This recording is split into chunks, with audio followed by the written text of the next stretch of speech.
రాష్ట్రంలో ఇప్పటికే వరి కోతలు ప్రారంభమయ్యాయి. చాలామంది రైతులు ధాన్యం విక్రయిస్తున్నారు. అయితే ఇప్పుడు కేవలం ముందుగా నాట్లు వేసినవి మాత్రమే కోస్తున్నారు. ఆలస్యంగా వేసిన నాట్లు అలాగే ఉన్నాయి. ఈ నేపథ్యంలో ధాన్యం కొనుగోలుపై ఎన్నో సందేహాలు ఉన్నాయి. అటు మిల్లర్లు, బ్యాంకు షూరిటీలు సమర్పించలేదు.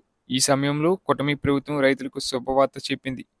రైతులు ధాన్యం విక్రయించుకునే విధానాన్ని సులభతరం చేస్తూ సంస్కరణలు తీసుకొచ్చింది కూటమి ప్రభుత్వం. రైతులు తమ పంటను జిల్లాలో ఎక్కడైనా ఏ రైస్ మిల్లుకైనా అమ్ముకునే విధానాన్ని తీసుకొచ్చాము. మంచి ప్రభుత్వం. రైతు మేలు కోరే ప్రభుత్వం అని పౌర సరఫరాల శాఖ మంత్రి నదెండ్ల మనోహర్ ట్వీట్ చేశారు. గతంలో ధాన్యం కొనుగోలు విషయంలో రైతులు, మిల్లర్లు ఇబ్బందులు పడ్డారు. గత ఖరీఫ్లో వివిధ మిల్లులు ఎఫ్సిఐకి పంపిన బియ్యాన్ని వెనక్కి తీసుకొని వాటి స్థానంలో అంతే మొత్తాన్ని కొత్తవి పంపించాలని పలు మిల్లర్లకు నోటీసులు జారీ అయ్యాయి.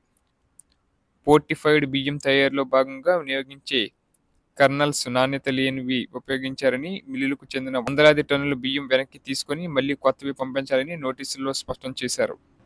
అయితే ప్రభుత్వం పంపిణీ చేసిన కెర్నల్స్కు మాత్రమే తాము బియ్యంలో సూచించిన మోతాదులో కలిపి వినియోగిస్తామని, దానికి తమకు ఎలాంటి బాధ్యతలను చేస్తారని మిల్లర్లు ప్రశ్నిస్తున్నారు. ఆ బియ్యాన్ని వెనక్కి తీసుకోలేమని అంటున్నారు. కొనుగోలు కేంద్రాల నుంచి ధాన్యాన్ని మిల్లులకు పంపించేలా అధికారులు ఏర్పాట్లు చేశారు.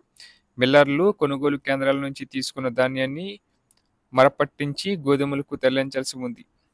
ధాన్యం పట్టించినందుకు బ్యాంకు గ్యారంటీలు సమర్పించాలి. ఒక్కో మిల్లు సామర్థ్యాన్ని బట్టి ₹1,00,00,000 నుంచి 7 కోట్ల వరకు షూరిటీ ఇవ్వాలి. అయితే మిల్లులకు నోటీసులు జారీ చేయడం, ఎఫ్సిఐ నుంచి బియ్యం తీసుకుని కొత్తగా మళ్లీ పంపించే వరకు ధాన్యాన్ని పంపించవద్దని చెప్పడంతో ఆ అంశం మిల్లర్స్ అసోసియేషన్కు చేరింది.